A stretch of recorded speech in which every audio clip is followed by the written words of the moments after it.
What is inflammation? We all know what being tired is. We know what fatigue is. There's different reasons why you may be fatigued. It could be from chronic fatigue, more of a fibromyalgia type of autoimmune issue. There could be low thyroid involved. There could be low mitochondrial nutrients to run and generate ATP via glycolysis in the Krebs cycle. There could also be issues with, I think, said low thyroid, low adrenals, and just chronic inflammation is going to impact lactic acid in the gut and make you tired and make you feel sore. So now on the inflammation side, what is inflammation? So you have this natural breakdown build-up process. Inflammation is actually a good thing. Like if I go lift weights, my biceps are going to be a little bit sore the next day. They're going to grow back a little bit stronger, right? They're going to hypertrophy. They're going to get a little bit bigger, right? That's kind of a healthy version of inflammation. You break down a little bit, you build up a little bit more. Now, when you have chronic inflammation, you're breaking down a lot more and you're building back up only a little bit. And so you have this chronic breakdown every day, every week, every month. You're feeling achy in the joints. Cartilage starts to wear. So now when you're running and jumping, you start to feel your joints more because you don't have that cushioning. Connective tissue starts to get a lot thinner. Muscles get weaker. And muscles are your natural shock absorbers. So they're going to buffer and take a lot of the absorption, a lot of the force from your exercise, from your lifting, from your running, from your jumping, from living life, gravity.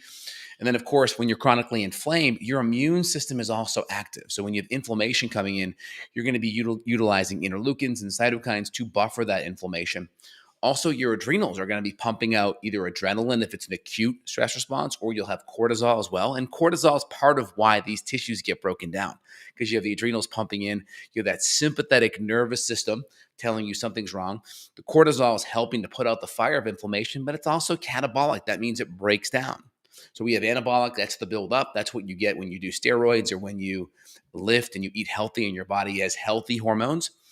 And then your body's catabolic, dealing with the inflammation. That's where the adrenaline, that's where the corticosteroids, the cortisol comes in.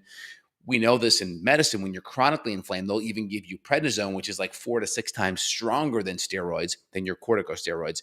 And that's going to accelerate the breakdown. That's why you look at the side effects, you're going to see what? Osteoporosis. You're going to see high blood sugar because corticosteroids, at the same time they put out inflammation, they break down tissue, but they also mobilize blood glucose. Because part of that stress response is you're mobilizing glucose so you can run, fight, or flee, right? Our stress hormones are glucocorticosteroids, gluco meaning blood glucose, sugar, and then corticosteroid meaning stress, inflammation, anti-inflammatory. And so when we have chronic inflammation, whether it's physical on the exercise front, whether it's food on the inflammatory front, you could be driving inflammation via food sensitivities. You could be driving inflammation because you're not getting good fats in there, right? You're getting excess refined omega-6 seed oils. These are very inflammatory. They're also quite oxidized. So they're making your cell membrane super unhealthy. You could be getting in lots of processed sugar. You could be getting in not enough nutrition, right? Your body's used to getting in a bunch of nutrients, B vitamins, magnesium, amino acids, and now you're just getting a bunch of flour and a bunch of sugar. Where's the nutrients that should be in there to run those pathways? That's a problem. So the more you're inflamed, right, the more your body is going to be fatigued, right? It's going to be fatigued via lack of nutrition, lack of B vitamins, lack of amino acids, lack of good minerals. It's going to be fatigued by whipping those tired adrenal glands, not having enough healthy cortisol. Maybe cortisol is too high chronically, or it's actually too low, right? So typically when you have chronic issues, it starts to peak up high cortisol, but then you actually have low cortisol.